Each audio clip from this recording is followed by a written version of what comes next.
Suspense.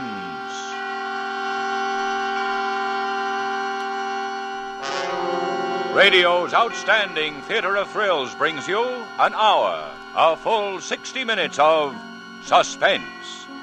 Tonight starring Eddie Bracken and featuring William Conrad in Nightmare, based on the short story by William Irish, directed by Anton M. Leda and produced by Robert Montgomery.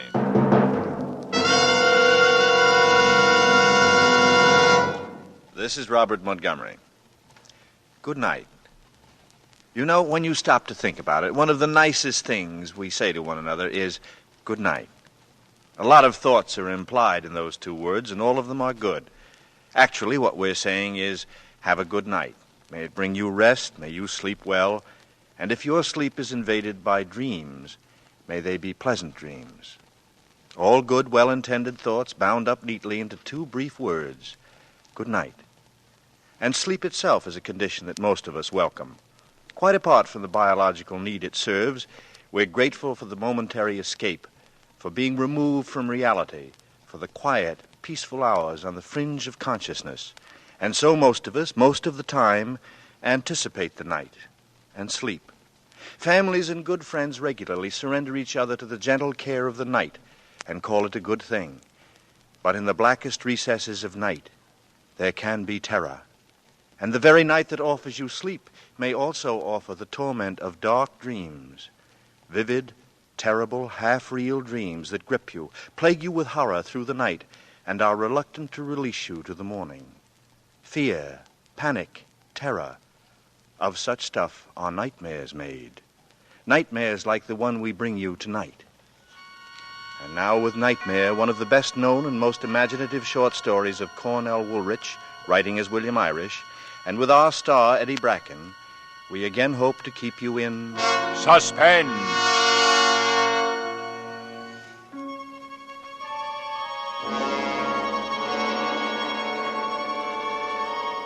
First, all I could see was this beautiful face. This beautiful girl's face, like a white luminous mask swimming detachedly against enfolding darkness. There was no danger yet, but I wanted to get out of wherever this was.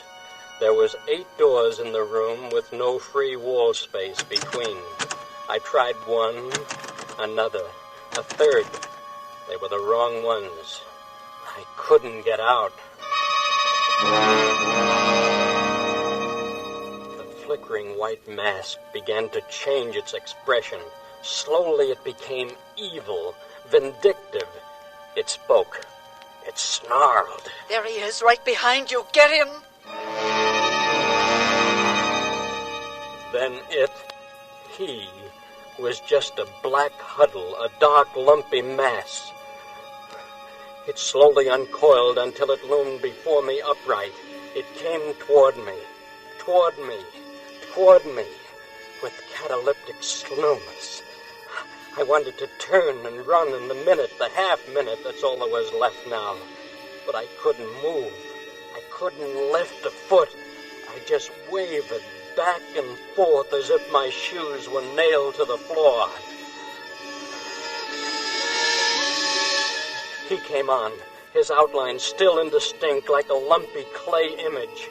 I could see the arms come up from the sides and couldn't avoid them. They were like lobster claws.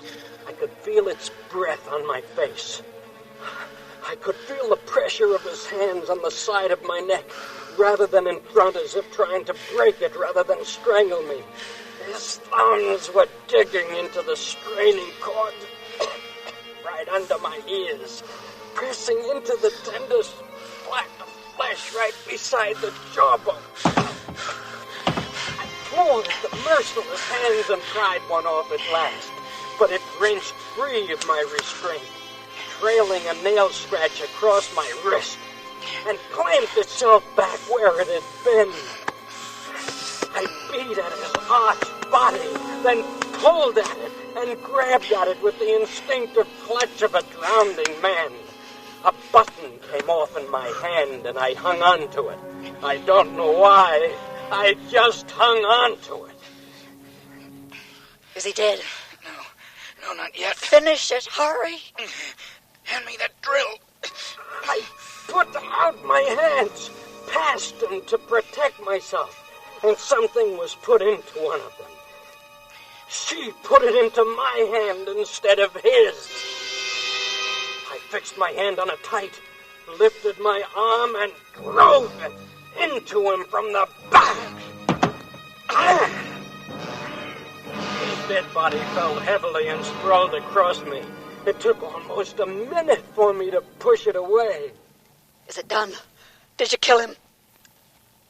When I stood up, she saw me. Then she disappeared as though swallowed by a shroud. I heard a door closed and turned to see which one she'd used to get out, that I might remember and find my way out. But I was too late. When I turned, she was gone, and all the doors looked alike again. I was alone with the dead body. The core of my fear lay sprawled on the floor. I had to hide it, had to shut it away. I tried the doors one by one till one of them opened. It was a closet, a shallow closet, but enough to hold the body. I dragged it across the floor. I shut the door of the closet, pressing it tight in to keep the terror that the body still held away from me. Below the knob, I found a key, a strange key shaped like a 3-leaf clover. I turned it, heard the lock click into place, then put the key into my pocket. But I couldn't keep my eyes away from the knob. It was turning slowly to the right and then to the left. And as it turned, it made a ringing noise. A ringing noise. A ringing noise. The knob. The door. The phone. Hello. 8 o'clock, Vince. Did I wake you? What? Who is this? It's Lil, your sister. I want you to come up for dinner tonight. Oh, Lil, look, I'll phone you later when I'm awake, okay? Oh, sure. Bye. Bye. Oh, it was a dream. It was all a dream.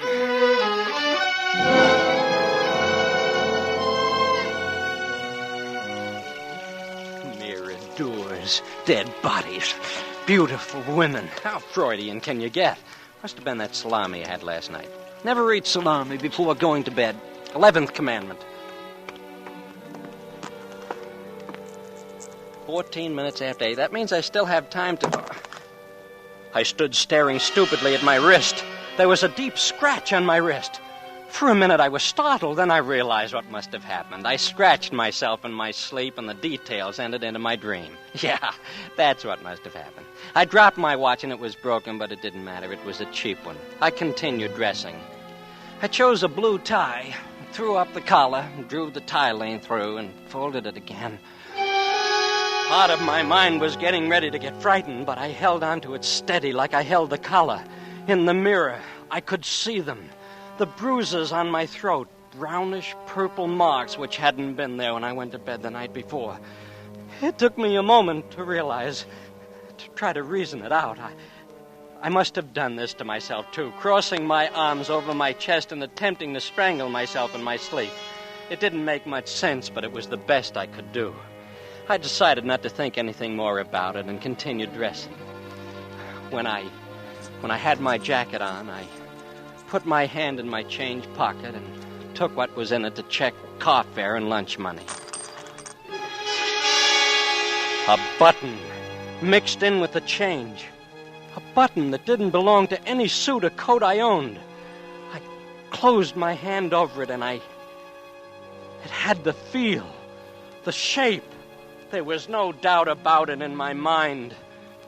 It was the button from the dream. I rushed to the closet, checked every last thing I had. The button matched nothing. It wasn't from anything of mine. It didn't belong anywhere. I couldn't kid myself anymore. People don't find buttons in dreams. I decided I needed a cup of coffee. I was getting the jitters. I slipped into my topcoat and opened the door. Then before I shut it, I checked to make sure I had my key. The key I took out of my pocket wasn't my key. It was shaped like a 3-leaf clover. My knees were weak.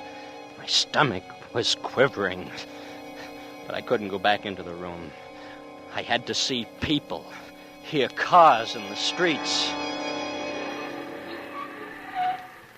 But it didn't help. All was real. Nothing was wrong. It was me, something in me. I ducked into a drugstore, but I couldn't eat. Instead, I went to the phone booth and called my sister Lil.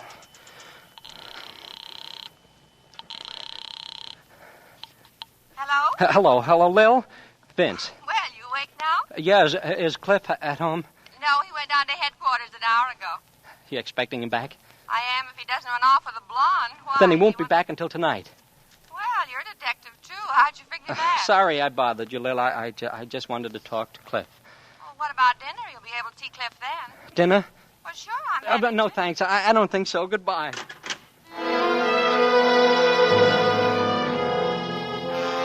I called the store and told them I was sick. Then I walked all day in the sunshine. Wherever the sun was brightest, I saw it and stayed in that place. And when it moved, I moved with it. I couldn't get it bright enough or strong enough, yet it didn't seem to warm me. At about 6 o'clock, I found myself in front of Cliff's house. The lights were on inside, and I could see Cliff...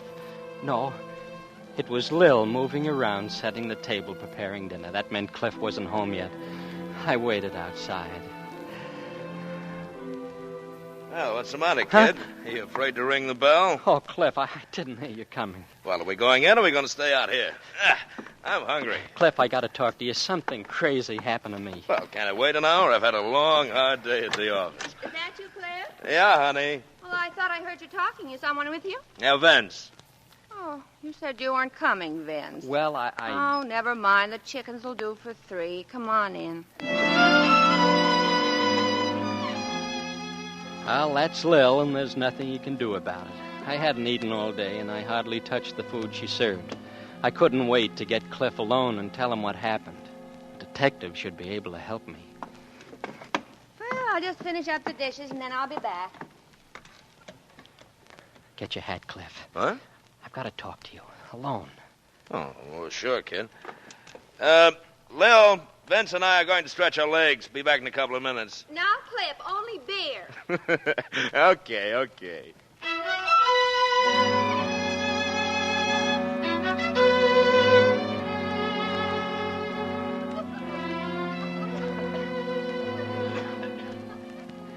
And then there was the button, the same shape and size and everything. It was in my trouser pocket with my change. It's on the dresser back in my own room now. If you want to come over, you can see it for yourself. And last of all, the key turned up on me next to my own keys. In the pocket where I always keep it. Here. This is the key, huh? Yes, that's the way it looked. And when I saw it when I was asleep, the same shape, the same color, the same design. It even weighed the same. Hey. You're all in pieces, aren't you? Now, don't take it that way, kid. Don't let it get you. Cliff, you've got to help me. I'm walking on a high wire, and there's no net.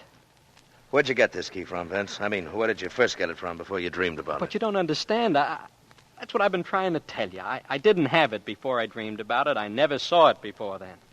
Then I wake up, and it turns real. That goes for the button, too? The button, too. Well, you not only have no net, you don't even have a wire.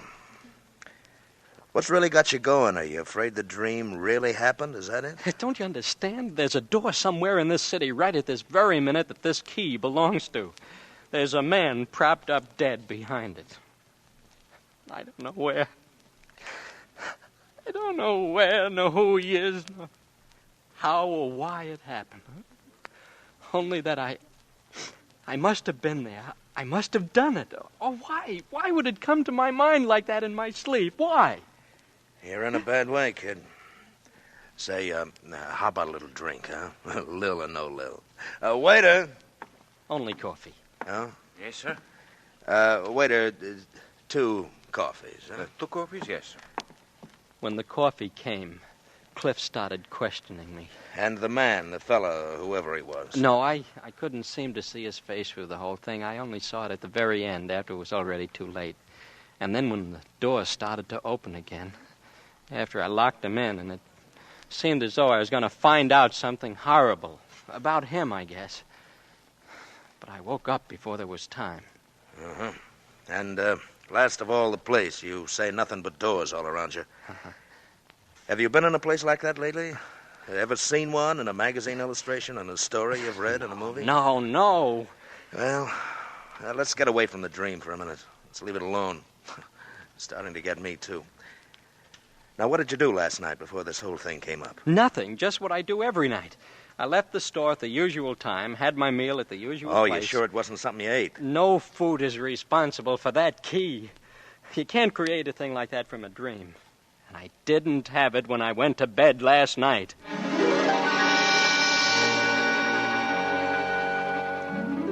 Cliff didn't lose his temper right away. He's a good detective and a good guy.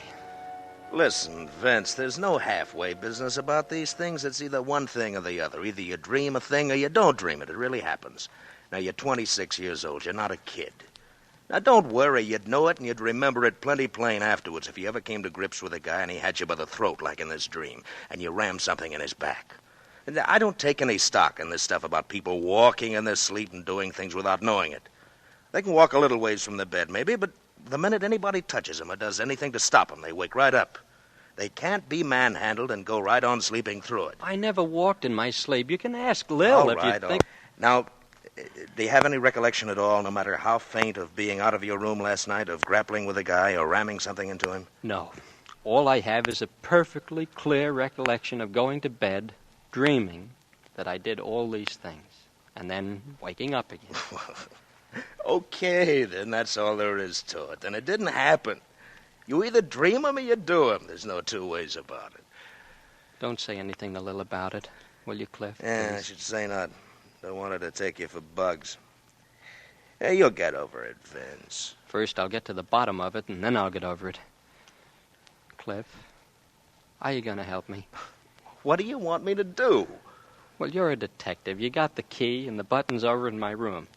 You must have often had less to work with. Find out where they came from. Find out what they're doing on me. Now, listen, cut that stuff out of you here. I don't want to hear any more about the key. I got it, and I'm keeping it, and you're not going to see it again. And if you hop on this spooky stuff anymore, I'll help you, all right? Right into the nearest sanitarium.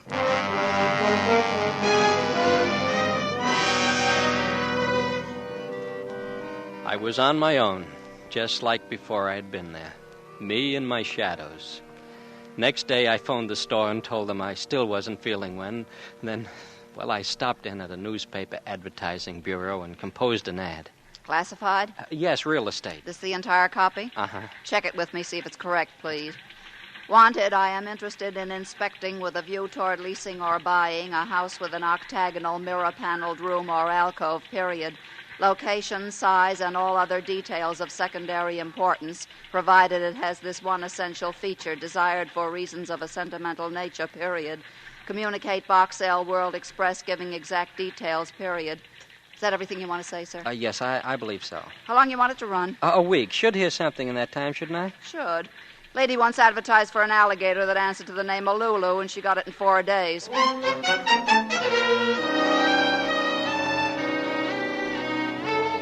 I guess alligators, answering to the name of Lulu, are more plentiful than houses with octagonal, mirrored, paneled rooms. I got some answers, but none of them are right. None of the houses fit the scene of the dream. Next day, Sunday, I was in my room.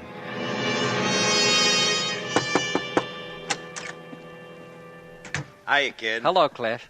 What are you dressed for? Well, matter of fact, Lil and I are going to take a ride out in the country for the day, and she packed a lunch for 3. Cold beer, ham, and turkey Listen, sandwiches. I'm all right. I don't need fresh air jaunts to get rid of the devils, if that's the strategy you're trying to... No, kid.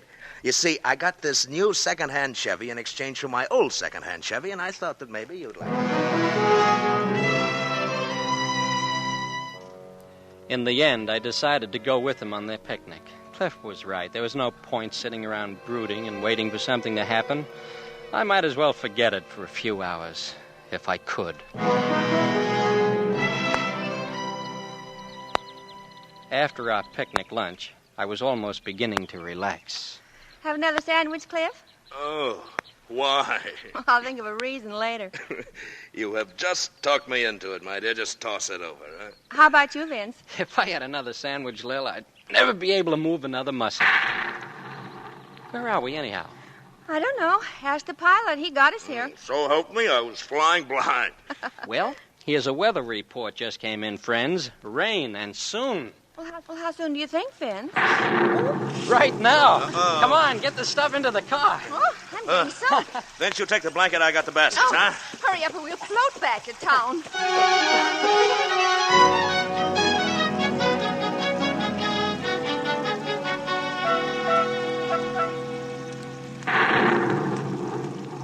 Cliff, dear, I hate to be a pest, but the lightning frightens me. If you can't find your way back to the main road, can't you turn in somewhere and stop a while? Oh, I'm sorry, Lil. It's hard to see through the rain. Well, if you spot a house or a barn, please turn in. I'm scared. Yeah, of course, honey. Yeah, if only I had some idea where we are. I can't see 10 feet ahead in this stuff. There's a cutoff a little ways ahead. Around the next turn, if you take it, it'll lead us to a house with a big, wide porch. We can get in under there. What? Well, how did you know that? Were you ever up around here, these parts before? No, Well, then how did you... I don't know. Well, let's concentrate on driving instead of conversation. Have you seen any road signs? No, Cliff, not a thing, yeah. Are you getting us more tangled up than we already were, Vince? No. Don't stop. Keep going. You'll come to it. 2 big stone lanterns. Turn the car left between them. I don't know how I knew that myself. Oh, there they are. There they are. Well, turn, Cliff, like he told you. Yeah.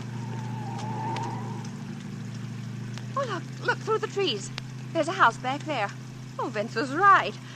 Oh, well, I'd be glad to get out of this storm. I'll stop as close to the entrance as possible, dear. All right, honey.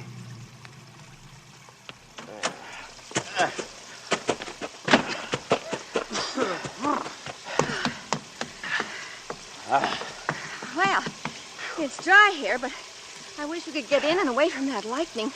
Oh, try the doorbell, Cliff. Okay.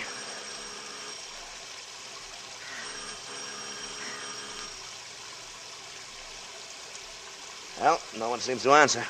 There's a key under the window box with the geraniums. Oh, he's kidding, but look anyway, Cliff. Okay. Oh, isn't that the funniest? Wow.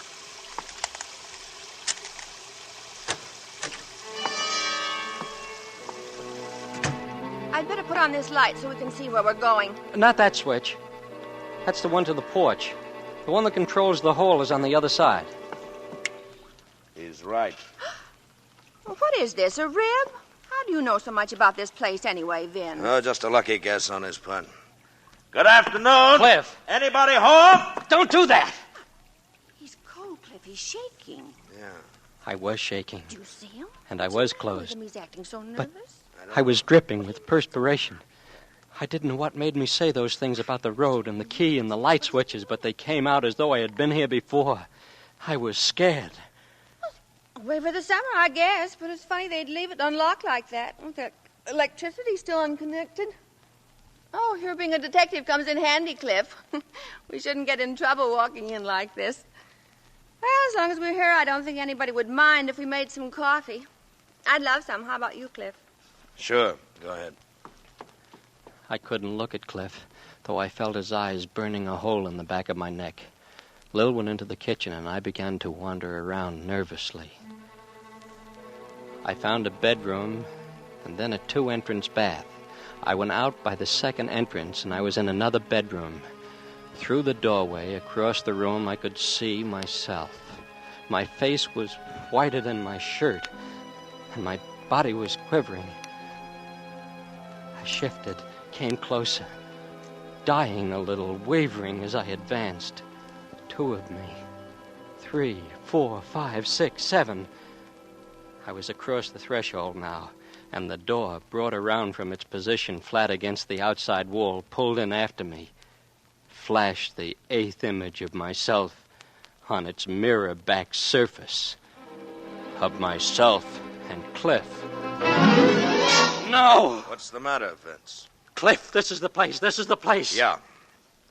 Now wipe off your forehead. You're wringing wet. Have you got it? I got it. Try this one first. That's a fake. What are you doing up there? Keep it downstairs a minute. Don't come up, honey. Vince is taking his pants off to dry them. Well, I'm hungry. I'll see if there's something around for sandwiches. Look, it's a safe cut open. That's what he was crouched before that night when he seemed to be just like a puddle on the floor. He must have had a blowtorch down there on the floor in front of him. That's what made the bluish light and made her face stand out in the reflection like a mask. And that door that you haven't opened yet, it's the one I propped him up in.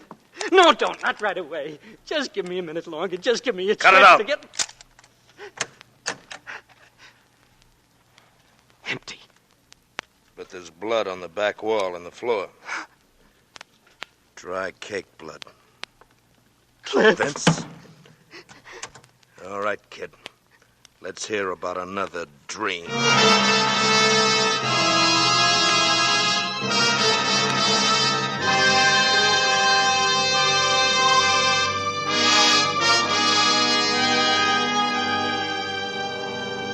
In tonight's full hour of suspense, Eddie Bracken appears as Vince in Nightmare by William Irish. Tonight's study in suspense.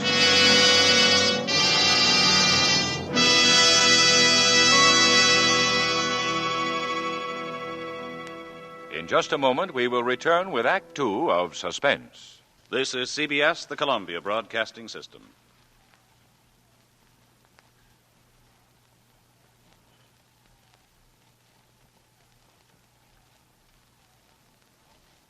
And now, back to our Hollywood soundstage and to our producer, Mr. Robert Montgomery, for Act Two of Nightmare, starring Eddie Bracken, in a narrative well calculated to keep you in suspense.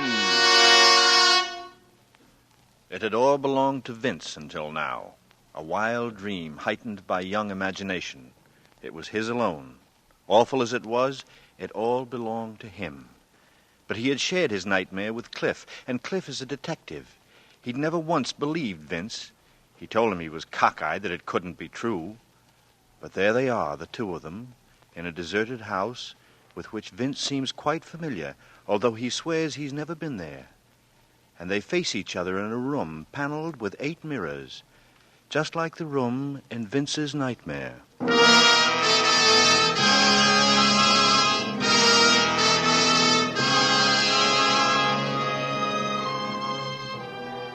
I don't know what Cliff would have done up there in the mirrored alcove, but I blessed my sister when she called us down for coffee. Cliff and I went through the motions of eating with Lil and then waited tensely until she dozed off in the living room, tired out of the excitement of the storm. Then Cliff pushed me back into the kitchen and shut the door. He gave me a look that belonged in a police station basement and lit a cigarette. He didn't offer me one. Policemen don't with their suspects. He bounced the match down, then he shoved his hands deep in his pockets. Now make it short and make it quick and leave Freud out of it. You think I lied, don't you? You knew which cutoff to take that would get us here from a dream, didn't you? You knew about the stone lanterns at the entrance from a dream, didn't you? You knew where the key to the front door was cached from a dream. You knew which was the front porch switch and which was the hall from a dream. Well, you know what I'd do to you if you weren't Lil's brother? I'd push your lying face right through the back of your head. Oh, Cliff! You came to me for help, didn't you? But you didn't have guts enough to come clean. I can respect a guy no matter what he's done if he'll own up to it, make a clean breast of it. I can even understand and make allowances for a guy that'll deny it flatly, lie about it. That's only human nature. But a guy that'll come to somebody trading on the fact that he's married to his sister and he knows he'll give him an ear, making a fool out of him, like you did me. Well, I've got no use for him. He's low and lousy and no good. Look, I found this key in my pocket when I got up this morning. How did it get there? Look, I found this button. Well, some dream, wasn't it, all right? Well, the dream's over and baby's awake now. And we're going to start in from scratch, right here in this place, you and me, and I'm going to get the facts out of you. Whether they go any further than me or not, that's my business, but at least I'm going to get them. Don't hit me, Cliff. Please. Now, what were you doing at that place? Huh? What brought you here? I was never here before. I never saw it until I came here today with you and Lil. Who was the guy you did it to? What was his name? I don't know, I tell you. I don't know. Are you going to answer me, Vince? You going to answer me? I can't. You're asking me things I can't. Answer me when I ask you a question. I can't. I don't know. I don't know. You're not going to get away with this, kid. I've handled closed-mouth guys before, and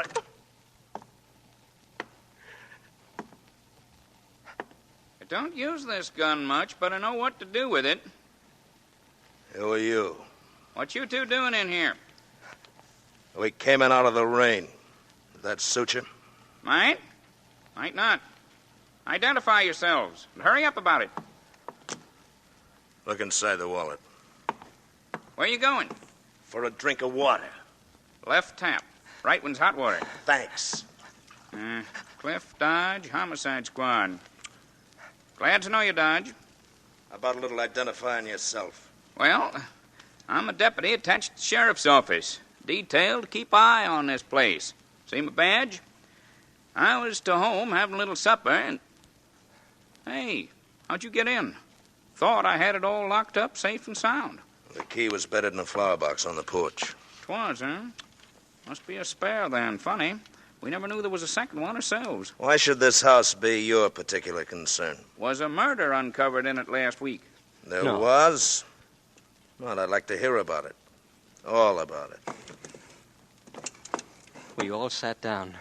I saw the deputy was enjoying this, talking shop with a big city detective. Cliff listened while he kept an eye on me. Well, this house belonged to a wealthy couple named Fleming. Husband was away on business in South America when it happened. In fact, we ain't been able to reach him to notify him yet. Wife was a purty little thing. Was? Yep, real purty. Flirty, too. Used to fool around with a friend of her husband's named Ayers, Dan Ayers. Well, that morning, the milkman saw a bundle of rags by the side of the road not far from here. 'Twas little Miss Fleming, all covered with dew and leaves and twigs. Dead? Dying. She must have dragged herself along the ground for hours, too weak to yell for help. Milkman took her to the hospital. Both legs broken, skull fracture, internal injuries. Oh, no. Hey, kind of gets this young feller, don't it? Stuff's new to him, guess. What was it? Who did it to the woman? Dan Ayers' car. We found it with blood and hairs on the tires and fenders, abandoned under some trees. At the same time, Wagoner, that's my chief, he found the safe in this house busted and looted.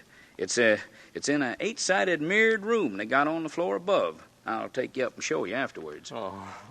Cut it out, Vince. Why don't he go outside if this gets him? I want him in here with us. He should get used to this. Well, suit yourself. Well, finding that safe, give us a case. Ayers knew Fleming kept lots of dough in that safe. Knew he went away on business trips. This last time, Ayers come up here, went to work on the safe, and got caught by Mrs. Fleming. She takes one look and starts running for town to get help. Why didn't she use the telephone? 'Cause this warn't no simple robbery. She must have seen by the look on his face that he'd kill her, so she run for her life. He comes down, gets into his car, catches up with her, and runs her down, drives right over. He thinks she's dead and takes off. You say he drove the car right I over don't her? know how to drive. I don't know how to drive. Cliff knew it, too. His expression changed, and he pushed his pack of cigarettes over to me.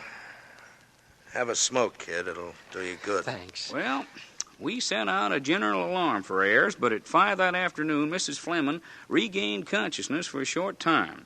Wagoner, my chief, was there, and he heard her say, "Is Dan all right? He didn't kill Dan, did he?"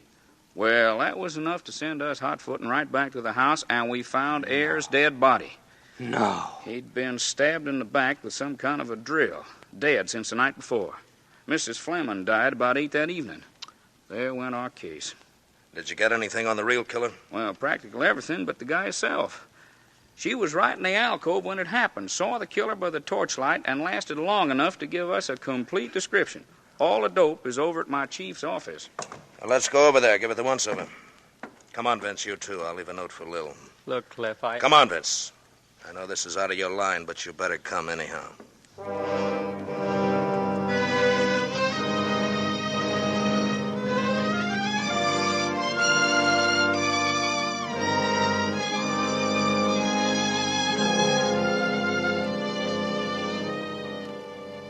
Glad you come over, Mr. Dodge. You too, Mr. Hardy. I'm interested in hearing the description of the killer. Well, it's pretty complete. I got it from Mrs. Fleming. Here's a transcription of my whole interview with her at the hospital. Had a stenographer take it down at the bedside. He was one of those efficient young sheriffs, and he droned on and on. My clothes became drenched with perspiration, and my stomach was quivering again. See, there's body. Well, here's what you want, Dodge. Killer was about 25 and skinny. Cheekbones stood out, cast shadows in the torchlight as wavered on his face. Had They a must be looking at me. thin nose. I covered my cheeks with my hands and stared down at the floor. My face was burning under my fingers. Had light brown hair. She even remembered that. It was parted low on the left side. Take a woman to notice a thing like that, even at such a moment. And an unusually long forelock that kept falling in front of his face. My hand went up a little higher and brushed mine back. It only fell down again like it always did. His eyes were fixed and glassy, as though he was mentally unbalanced. He had on a knitted sweater. It was darned up in the neckline in a different colored yarn. Lil made it Another for me, thing a woman- and I'd burned it with a cigarette. She fixed it up the best way she could, and Cliff knew about it. Yeah, took us hours to get, but that's it. You got pictures of Mrs. Fleming and theirs? Death photographs. Care to see them? Yeah, let's have a look. I got weaker and dizzy as they handed the pictures around. Mrs. Fleming. I didn't look at them, but I saw Cliff distract the other men's attention long enough to slip them on top of the file case. Well, I guess Next thing I knew, we were getting ready to put the lights out and leave. Coming, Vince? Yeah. I'll run you folks back to the house. It's on my way home. Well, Sheriff, thank you very much for... say, Vince, run back a minute and see if I left my cigarettes in Mr. Wagner's office, huh? Sure. Sheriff, I want you and the deputy to look me up the next time. His voice dwindled behind me, and I was in the darkened office again, alone. I knew what I'd been sent back for. He wanted me to see those pictures. I switched on the lights. They were on the file case. I took them in my hands, and I stared at them.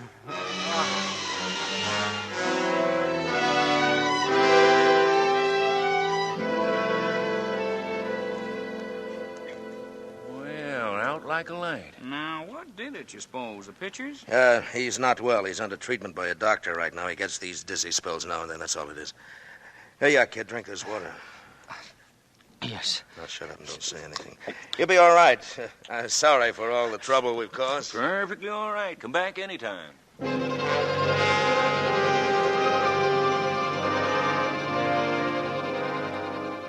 That was a place I never wanted to go back to. Cliff and I didn't say much as the deputy drove us to the house. We picked up Lil and started back to town. I think you've got a nerve, Cliff Dodge. We couldn't Leaving talk me them alone either, like that in a house where I had because no Lil business was being the first blazing person sore to at Cliff shop and with a couple of leaving him bucks alone, stone laced cost. into him. I can't have one And I thing think here for without once he was grateful. stuff Kept him and from fraud thinking stuff too and steadily about me. over and over again. She only quit when we were near my place and she saw me holding my head. What's the matter, Vince? Don't you feel well? The outing was a little bit too strenuous for him. No wonder the way you drive. Yeah? Well, I got us here, didn't I? Great. I'll see what I can do about having you decorated for it. I'll go up with Vince a minute. No, it's all right. I'm coming up with you, Vince.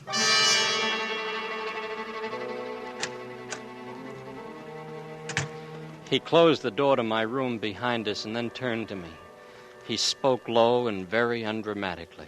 No fireworks. Lil's waiting downstairs, and I'm going to take her home first before I do anything. I love Lil. It's bad enough what this is going to do to her when she finds out.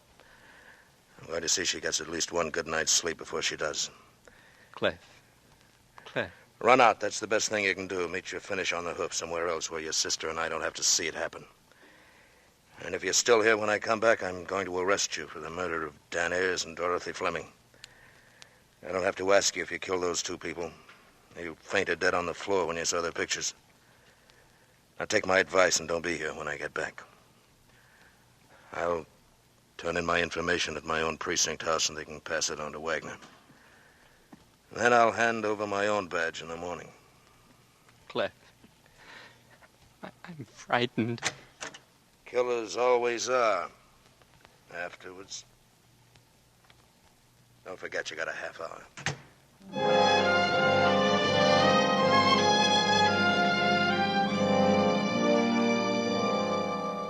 I didn't move for about half the time he'd given me. Then my hand went to my cheek as it had in the sheriff's office, and my face felt bristly. Without thinking, I went into the bathroom and turned on the warm water tap. I took my cream blade holder from the cabinet, not a sheer reflex of habit, and I realized I didn't need the cream and the holder, and I put them back. I took the razor in my hand.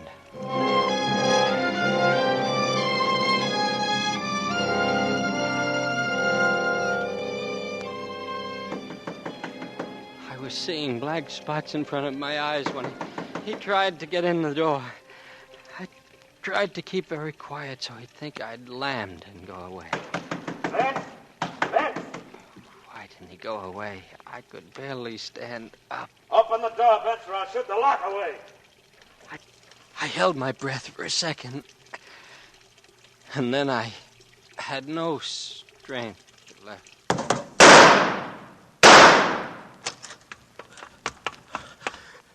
Vince. You could have saved yourself the trip back, Cliff.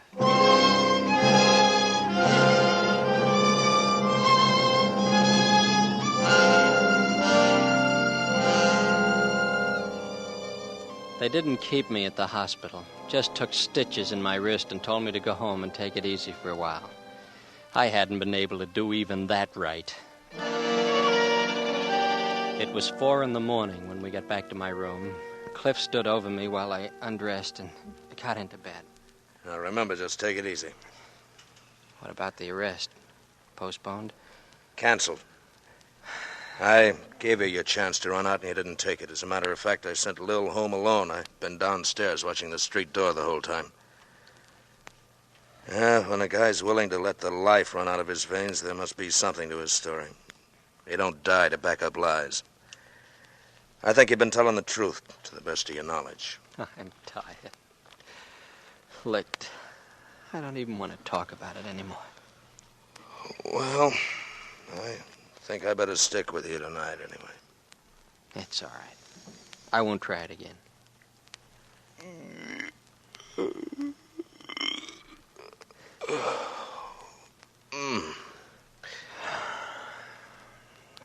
Yeah, there's blood on the floor. You sure picked a messy way. I did think of gas. This hotel doesn't have it. If more houses had no gas, there'd be fewer... Sure. All the modern conveniences. But electricity is undependable, too. Lights go out. Happened to a feller in the next room one night. And he had to use a candle. It was the same night that I had the dream. How did you know he had to use a candle? Were you in there at the time? No, he rapped and stuck his head in my door for a minute. Wanted to know if the power had failed all over. You know how people are in little hotels like this. Why'd he have to do that? Couldn't he tell by the hall? All lights go out at 11:30. Guess it was after that. Well, that's still no reason why he should bust in on you. Look, I'd like to hear the rest of this. There isn't any rest. I told you all there is to it. That's what you think. Just watch what I can get out of it.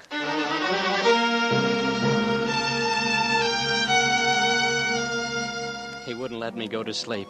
I had to tell him about the man next door who moved in a week or so before the night of the dream. That particular night, I had been reading in bed. And as I put down the lights and about ready to doze off, he knocked. Come in. He was holding the candle right in front of his face between his eyes. And in the darkness, I had to stare at the candlelight and his eyes behind it. He explained about the lights and... Please excuse me for intruding. You must be tired. Very tired. You look so sleepy. No, I know. It's... You want to sleep. I shouldn't have come. You can sleep now. Sleep well. Your eyes are so heavy. You look so tired. And that's That's all there was to it. He left and I went to sleep. Did you hear him shut the door? Well, I suppose I so. don't mean suppose. I mean, did you actually hear the door shut? Think about it, kid. This is important. I don't remember. Well, another thing, then. Did you ever have any conversation with him other than hello and goodbye? Well, he offered me some cough drops several times, and I told him I didn't like him. But once going down in the elevator, he absolutely insisted that I take one. So I did. Testing willpower. What? Never mind. I don't want to frighten you right now. Look, you got some sleep, kid. You're a week after what you tried to do tonight. Where are you going? I thought you were staying here tonight. I'm going back to the Fleming house and to Wagner's headquarters, too, while I'm at it. Now? Yeah. You're going all the way back up there at this hour of the morning? And, Vince, don't give up yet. We'll find a way out without shortcuts like you tried tonight.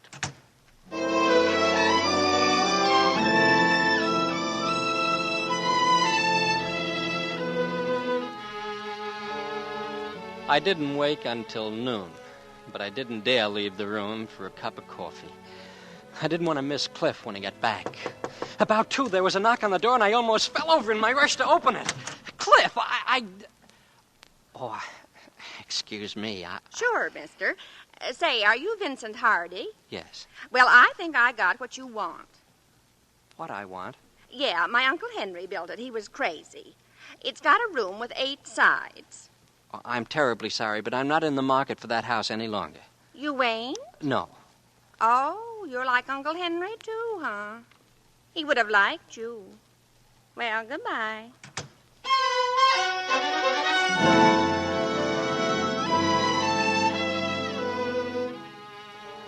Cliff finally showed up around 3. He looked terrible. He hadn't slept all night. He showed me a picture he'd brought. You know this guy, Vince? This guy?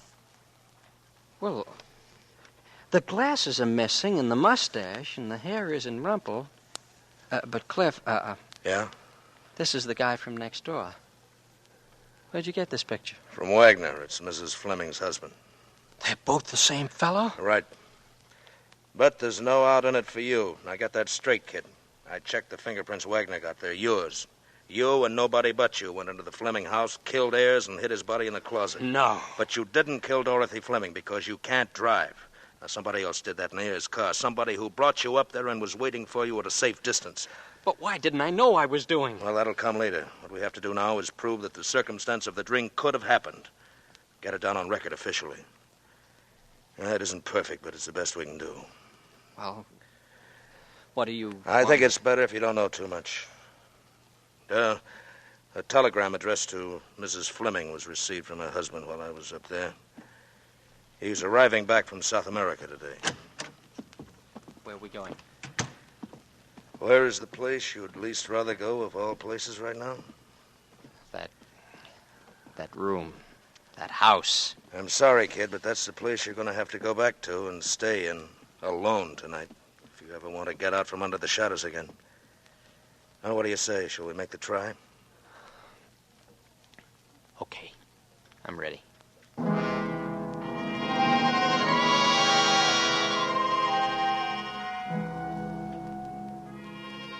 I'd been sitting on the floor outside the mirrored alcove to rest when I heard him come in.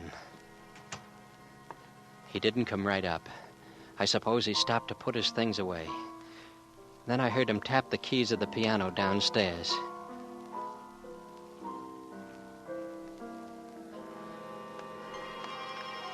Then I heard his footsteps coming, and I pushed myself backwards along the floor into the alcove.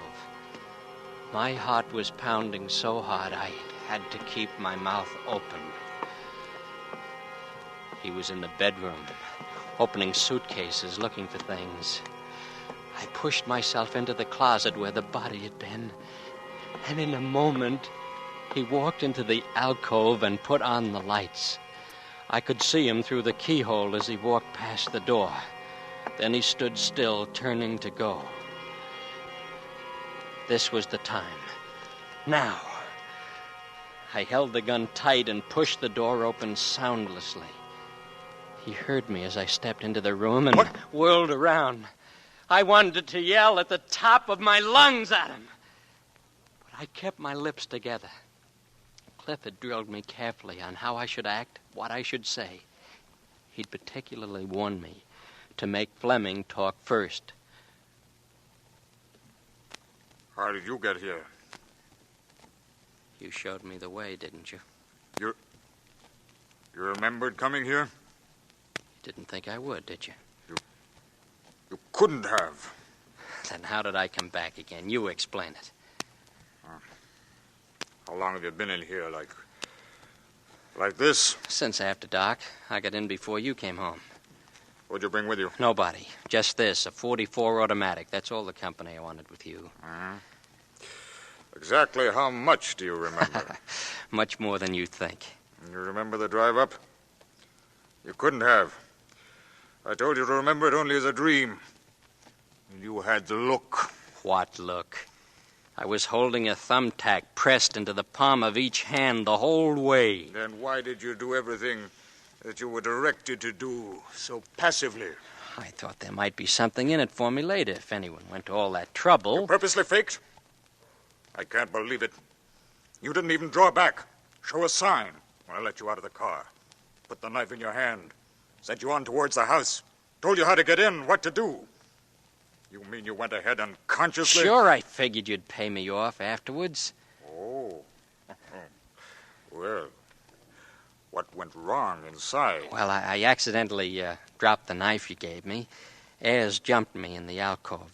In the darkness, your wife put a drill into my hand instead of his. And I killed him in self-defense. Yes. And she ran out. I had to go after her and stop her myself. I got her with Ayers' car. She never even saw me. That's what I wanted to know. Are you crazy? You must have known. No, I tricked you. You had me hypnotized that night, all right. But you've just convicted yourself out of your own mouth to me. I don't want to be paid off. You picked someone with a weak willpower, maybe, but strong scruples. I was an honest man. You made me commit murder. I can't clear myself in the eyes of the law ever. But you're going to pay for doing that to me now, this way. Wait. Don't do that. That won't help you any. You shouldn't have left me alone. That was your mistake. Here you go, Fleming. Wait 1 minute more. Just a minute. Now look. Look at me. Look at my eyes. Cliff had warned me to be careful, but I wasn't careful enough.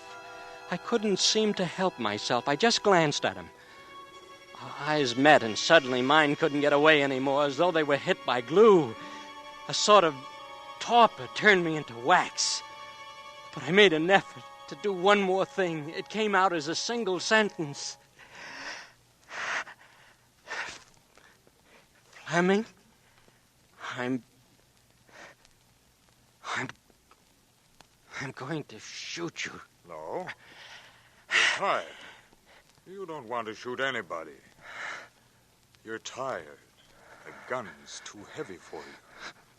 Why do you want to hold that heavy thing? That's right. You're tired. Tired.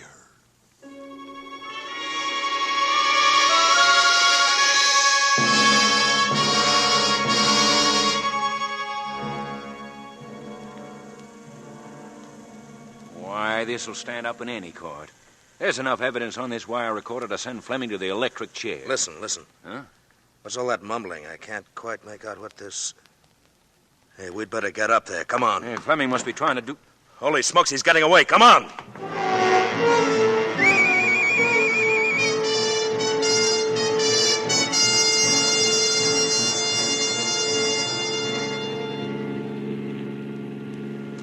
There's a pencil and paper in the glove compartment. Take them out. Good. Now write what I tell you. Start. I am wanted for the murder of those two people at the Fleming house. They're bound to get me sooner or later. And I have no chance. I see no other way but this. Now, sign your name. Vincent Hardy.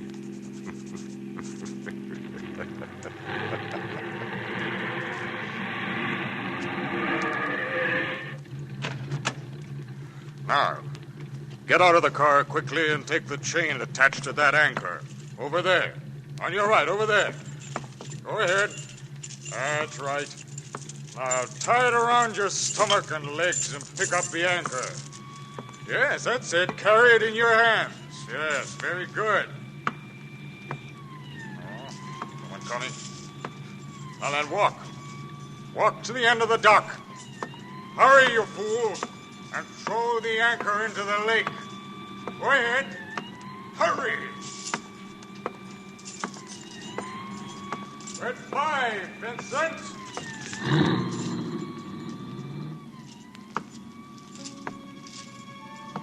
I knew what I was doing was wrong. I fought against it as hard as I could. And when I got to the end of the dock, I just threw the anchor into the lake and my body went tumbling.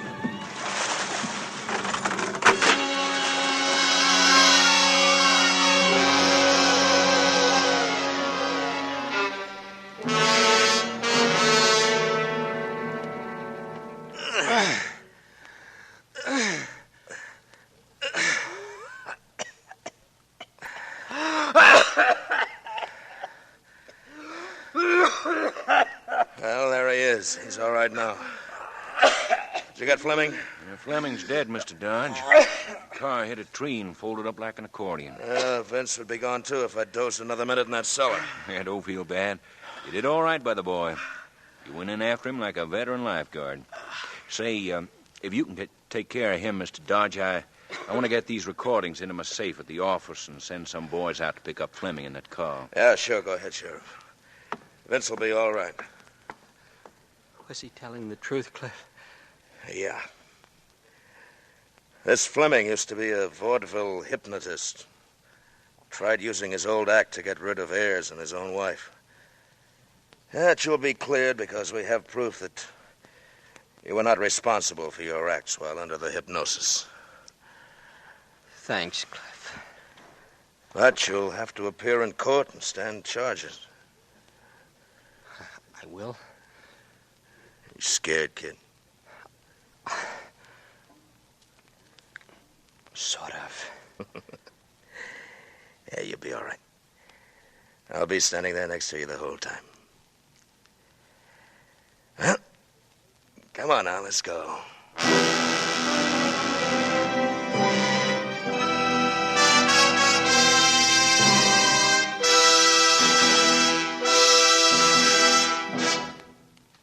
This is Robert Montgomery. Our congratulations and thanks to Eddie Bracken and William Conrad for 2 fine performances in Nightmare. Next week, for Suspense, we treat the subject of weather in a locale that is famous and infamous for its weather, England. And in order to do justice to the ill-famed atmospheric conditions which often shroud this island, we shall present an hour of suspense divided into 2 separate half-hour dramas.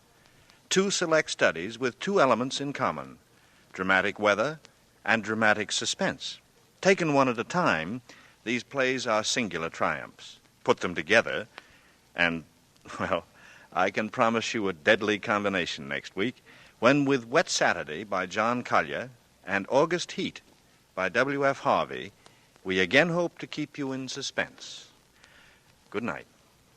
Mr. Montgomery may currently be seen in the Universal International production Ride the Pink Horse. Mr. Bracken will soon be seen in his forthcoming production, 750 Smith. Nightmare by William Irish was adapted for radio by Alfred Palka, directed by Anton M. Leader, and produced by Robert Montgomery. Bud Gluskin is our musical director and conductor, and Lucien Marowek composes the original scores. Next week, hear 2 great shows, Wet Saturday and August Heat, on radio's outstanding theater of thrills, 1 hour of Suspense.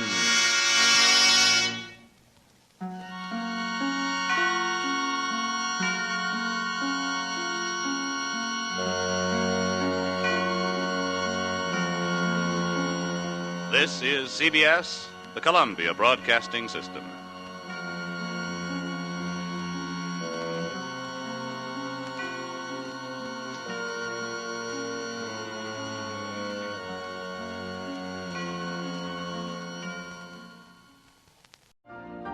You've been listening to the OTR Gold Network. Find more classic radio at otrgold.com.